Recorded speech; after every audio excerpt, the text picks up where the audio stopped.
Hello, everyone. As you can see, I'm taking this self-isolating thing very seriously. I hope you're all doing okay and that you're not taking too many risks and that you're keeping safe, just like me. Actually, I'm going to take this off now. I'm not riding my motorbike and it's uncomfortable, it's hot, and it's difficult to talk through that. Ah, I can see you now. This isn't the Holy Week or Easter that I was expecting. I suspect it's the same for you. Stuck in, life on hold, not a good feeling. But remember that every generation faces some difficult episode, and pandemics aren't uncommon. My grandfather lost more relatives to Spanish flu than in World War One. But perhaps we need to approach Holy Week in a different light during this difficult time. On the Wednesday of Holy Week, we commonly remember that Jesus was in Bethany at Simon the leper's house. He was faced with a difficult future. His ministry had led him to the tipping point. All that this week would hold hung in the balance. And here, at dinner in Simon's house, he experiences an act of profligate love. Let me read you the passage. You can find it in Matthew chapter 26, and I'm reading verses 6 to 16. While Jesus was in Bethany, in the home of Simon the leper, a woman came to him with an alabaster jar of very expensive perfume, which she poured on his head as he was reclining at the table. When the disciples saw this, they were indignant. "Why this waste?" they asked. "This perfume could have been sold at a high price and the money given to the poor." Aware of this, Jesus said to them, "Why are you bothering this woman? She's done a beautiful thing to me. The poor you will always have with you, but you'll not always have me. When she poured this perfume on my body, she did it to prepare me for burial. Truly, I tell you, wherever this gospel is preached throughout the world, what she has done will also be told in memory of her." Then one of the 12, the one called Judas Iscariot, went to the chief priests and asked, "What are you willing to give me if I deliver him over to you?" So they counted out for him 30 pieces of silver. From then on, Judas watched for an opportunity to hand him over.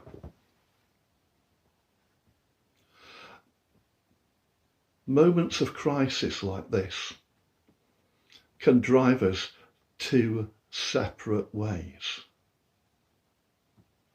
I'm sure you've seen this over the past few weeks. It can bring out both the best and the worst in us.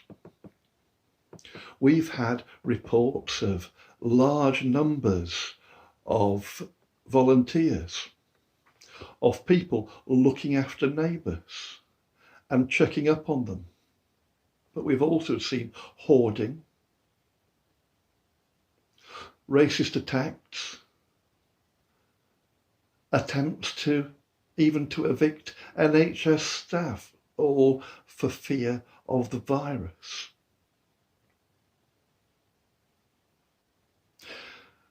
That divide also appears in the stress of Holy Week. On the one hand, there is this great expression of love and care by the woman. But on the other hand, we see Judas approaching the temple leadership to prepare to betray Jesus. I want to concentrate on that first part. There's Jesus reclining at table after the style of the times. And then along comes a woman. We aren't told who she is, but what she does is an amazing thing. She anoints him with the perfumed oil, pouring it over his head. It says that the disciples were indignant. It just sounds like one of my aunts to me. You know how it is. Just think what they could have done with all that money. And she pours it on his head. His head. John remembers an event a week earlier in chapter 12 of his Gospel, where Mary of Mary and Martha fame had done a similar thing to Jesus' feet. And you can see it being raked through, because that's what we do, isn't it? At times of annoyance, we rehearse all those other times, those times that are meant to be dealt with, done, forgotten. But oh no, it all gets brought back up, adding to the outrage. And then it was on his feet. She poured it on his feet. You can hear it, can't you? Just as an aside, there have been numerous attempts to reconcile the passages in Matthew and in John, but I question that. It seems to prioritise textual theory over human psychology. It seems unlikely to me that Matthew would refer to Mary as a woman when he knew her so well. And it appears more believable to me that a woman hearing of Mary's act of love the week before was inspired to do something similar in Simon's house. We see that all the time, don't we? People inspired to do things that other people have done. Good things, bad things, stupid things. Remember the ice bucket challenge.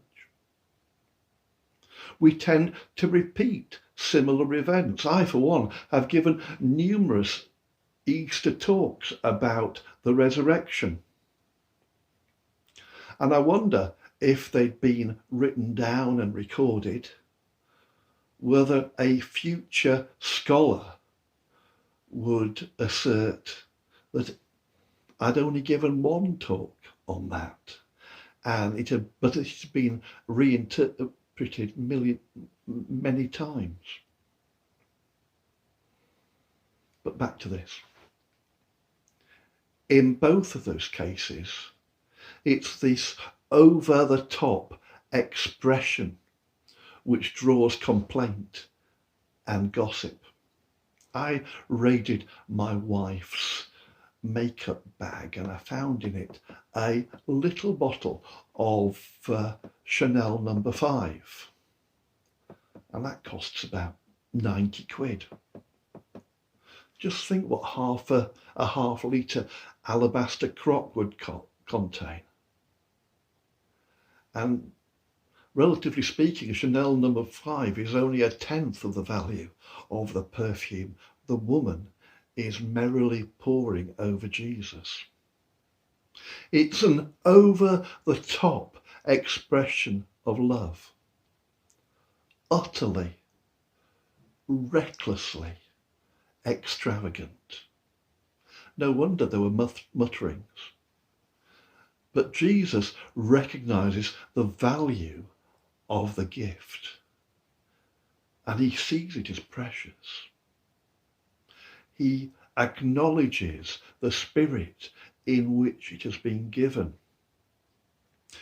Jesus knows he's facing a dark time, a difficult time. In another day in the garden, he'll be on his knees wrestling with his ability to follow it through. Father, if you be willing, take this cup from me. But here and now, with all that's in front of him, he recognizes what's been done for him. He says, she's done a beautiful thing for him. And he sees in this selfless act a preparation for what lies ahead. That's what Jesus is looking for in his followers. Those acts of love and kindness, unconsciously responding to what he's doing in the world.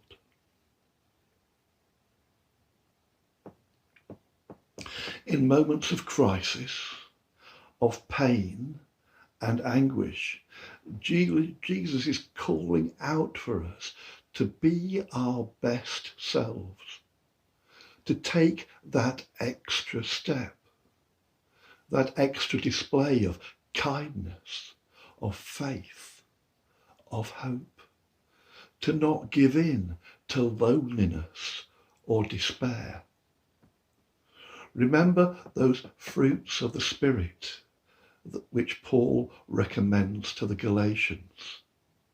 Love and joy and peace and patience and kindness and goodness and faithfulness and gentleness and self-control. It's this fruit that sees us through the hard times, just as it saw the early church through the hard times. And especially when we're trapped in together or alone, I think we need really to focus on them. And in particular, patience, kindness, gentleness, both to ourselves and to others. Fill our lives with things of joy, things that make you joyful, things that make others joyful too. Keep to the routines. And where those have been disturbed by lockdown, add others. Fit others into it so they become part of the routine. It could be sitting in the garden. It's sunny today. Beautiful. It could be making a call to someone you love. It could be reading a book or baking a cake or learning a new skill. Use the time. Use it especially to pray, to read your Bible, to get closer to God. Be your best self for Easter, for you, for him, and for those around you. God bless you.